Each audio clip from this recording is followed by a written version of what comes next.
I'm gonna help. I'm gonna totally de-escalate this situation.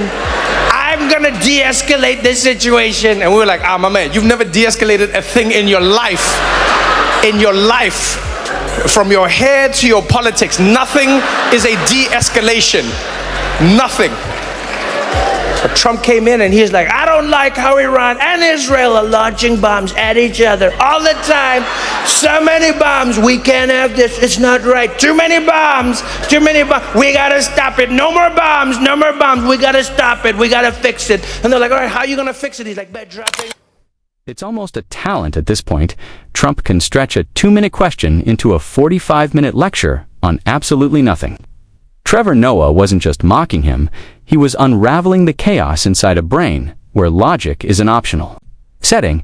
Ask him about infrastructure, and somehow you're stuck in a story about a golfer he met in the 80s who thinks America's destiny is bigger stakes. It's like freeform jazz, except with no rhythm, no melody, and definitely no encore. In the time that I've been here, I've been following the presidential race, and I've noticed that a few pieces of conventional wisdom have formed around the candidates. None more than with Donald Trump. 6 in 10 Americans believe Trump is unqualified to serve as president. He's not qualified to be president. Unfit to be president. Unfit to be commander-in-chief. The Des Moines Register writing that Trump is, quote, not only unfit to hold office, but unfit to stand on the same stage as his Republican opponents. He's unfit for that stage? No, that stage is unfit for Trump. There's no marble, there's no gold. Where are the women in bikinis? And how would he even get there? There's no escalator. Come on, people. Trevor went straight for the jugular. Trump doesn't run the Oval Office like a presidency. He runs it like a bad reality show reunion. And not the fun kind with champagne-fueled chaos more. Like the awkward one where you realize half the cast forgot it's still being filmed. What should have been a serious speech ended up looking like a blooper reel that made it to prime time. His delivery feels like someone fumbling through a bedtime story, fighting to stay awake while mumbling nonsense. Did you ever have Trump on the show? No, we never did. He did say some bad things about you on... I don't know. I don't keep up with it. Yeah, I do. I keep up with it. Yeah, you did. Yeah, but you have like a feud with him. You have like a real... So here's what I've noticed. Like Trump's annoyance at people is directly proportional to how big they were when he like focused on the media. Does that make sense? I see. Yeah, right. So like Time Magazine is still the biggest thing in his life. And then obviously Jimmy Kimmel, SNL, if they insult him, he gets really angry about it. Yeah. I'm so new to him that he's just like, that. Trump has mastered the art of speaking forever without ever saying anything. Trevor compared it to watching someone review a movie they've never seen, armed only with random adjectives. And no matter the topic storms, summits, disaster, always circles back to him. The hurricane asked for his autograph. World leaders begged for his business advice. It's not presidential, it's Uncle Thanksgiving energy, where the only plot twist is another story about his famous barbecue sauce. And no one expected it. Like the whole world was like, okay, Trump is gonna mediate, or he's gonna, because he said to them, hey guys, let's sort this out, peace deal, we're gonna do a peace deal, and then he dropped bombs on Iran. And everyone in the world was like, what the hell? And a lot of people in my life were like, oh man, I can't believe that Trump did this, I can't believe, and they were so stressed. And I was like, yes, but look on the bright side. And they're like, what bright side? I was like, on the bright side, Trump also can't believe that he did this. Trevor torched Trump's habit of turning every public moment into a sales pitch. National address. Suddenly, it's a Mar-a-Lago ad. Global crisis. Somehow, it's about golf. Even when he's reading off the teleprompter, you can see him arguing. With the words in real time, like he's deciding on the spot if they're worth his energy. A ceasefire could turn into a real estate brag faster than you can blink. So the complaints about Trump is that he's unpresidential, and it stems from certain statements that he's made. When Mexico sends its people, they're bringing drugs, they're bringing crime, they're rapists, and some, I assume, are good people. And you know what they say, when you assume, you're the best at assuming. Trump. And then there's the performance style. Trevor pointed out how Trump's stage presence is a bizarre mashup of washed-up stand-up comic and substitute teacher who forgot the lesson plan. His dramatic pauses don't hit. They feel like he's trying to remember where his Diet Coke went. Add in the squint, the pursed lips. The weird head tilted, he ends up looking like a man permanently confused by a mystery smell.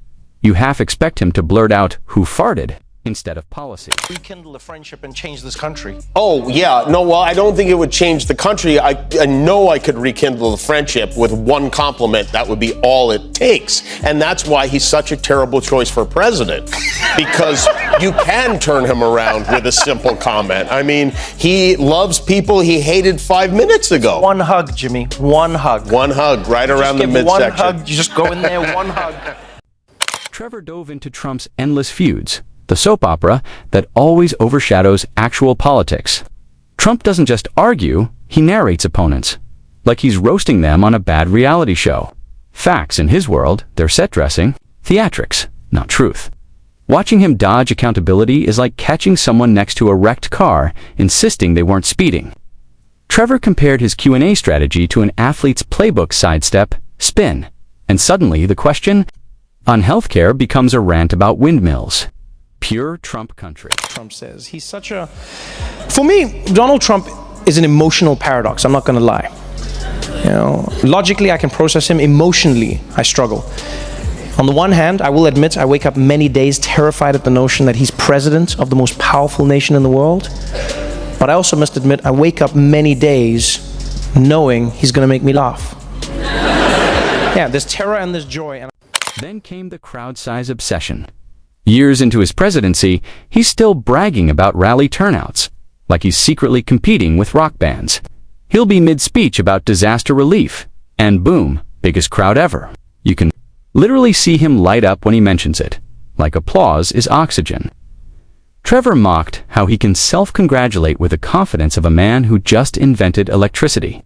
Yet ask him about an actual policy detail, and he looks like he's trying to remember his prom date's name. Ask him about an insult. Suddenly, he's got photographic memory. every other American president is predictable. You know, you understood the ebb and flow. Trump, you never knew what to expect. Right? The volume on his voice all over the place, inflection where it didn't make sense. Do you know how hard it was to figure out where to put the volume on your TV when watching a speech? I had to sit there and write it like a shitty DJ the whole time as you speak, because you wouldn't know where it would happen. He'd be up there. I think as Americans, we try and try, so try, big trying, all trying, and it is. Live TV only makes the chaos sharper. Every smirk, every detour, every awkward tangent, it's all frozen in HD. Trump thinks it makes him look relatable, but instead it feels like he crashed the wrong event and just kept talking until someone gave him a trophy. Trevor nailed it with the magician metaphor, except in Trump's trick, the rabbit never appears. You just stare at an empty hat while he brags that it's the greatest hat ever made. And the kicker, live TV, is the one stage Trump can't edit or reshoot. Every slip, every tangent, it's all locked in. And Trevor knows that's where the comedy gold lives. Arabia isn't playing ball with Joe Biden. And you know what? You can say what you want, but this would have never happened to Donald Trump. Never. No one was ever ignoring Donald Trump's calls. Yeah, because if you ignored Donald Trump's calls, you didn't know how he would respond. Maybe he'd send an angry tweet, or maybe he'd just ban your country from everything. You don't know. That's why I bet in these situations, Biden actually wishes that he could hire Trump to step in as President Wildcard, just keep everyone on their toes. Because if Trump was calling, you best believe the UAE, they'll be racing to pick up the phone. Oh, Mr. Trump, we're here. And of course, Trump can't resist replaying his greatest hits. The Wall, fake news, witch shots. It's like a washed-up DJ stuck looping his 2016 playlist. But Trevor comes armed with receipts, sarcasm, and timing sharp enough to slice steel. Trump bragged about crowd sizes again. And Trevor painted him as a man who measures success in folding chairs, not policies. When Trump tried rewriting history, blaming everyone from Democrats to the weather to Mercury retrograde, Trevor ripped him apart. It's like watching someone set a house on fire, then complain about the fire department's paint job. When you watch Donald Trump, does he remind you a little bit of Egyptian leaders? Yeah, a lot. Yeah, it's just without the Arabic. Just like, say again? They're also what? Oh, they are friends. Yeah, he is. You can see that. It'd be cool if, I feel like Trump would be exactly the same even if he spoke Arabic. It would be like the same thing. It'd be like,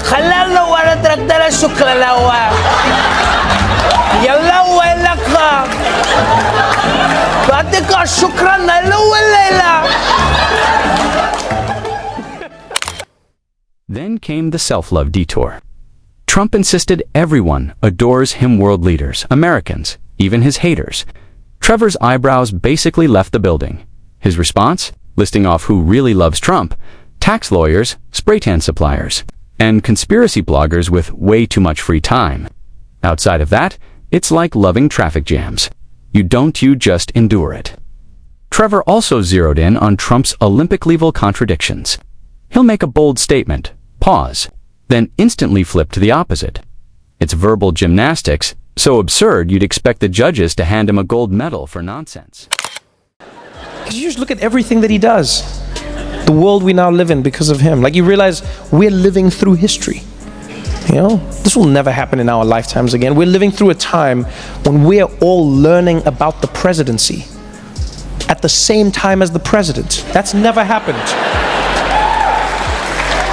How wild is that concept? You wake up every day reading the news and you're like, wow, I didn't know that. And somewhere at that exact same moment, he's reading the same news going, wow, me too. Then Trump launched into his tough-on-crime spiel while ignoring his own legal nightmares. Trevor practically lost it. It's the oldest Trump trick. Scream about others' crimes while your own rap sheet is longer than an Avengers end credits. Seeing Trevor tore apart the myth, brick by brick. The genius businessman, the art of the deal, the supposed empire. He reframed it as lawsuits, shady deals, and more delays than construction on a highway. It wasn't just roasting.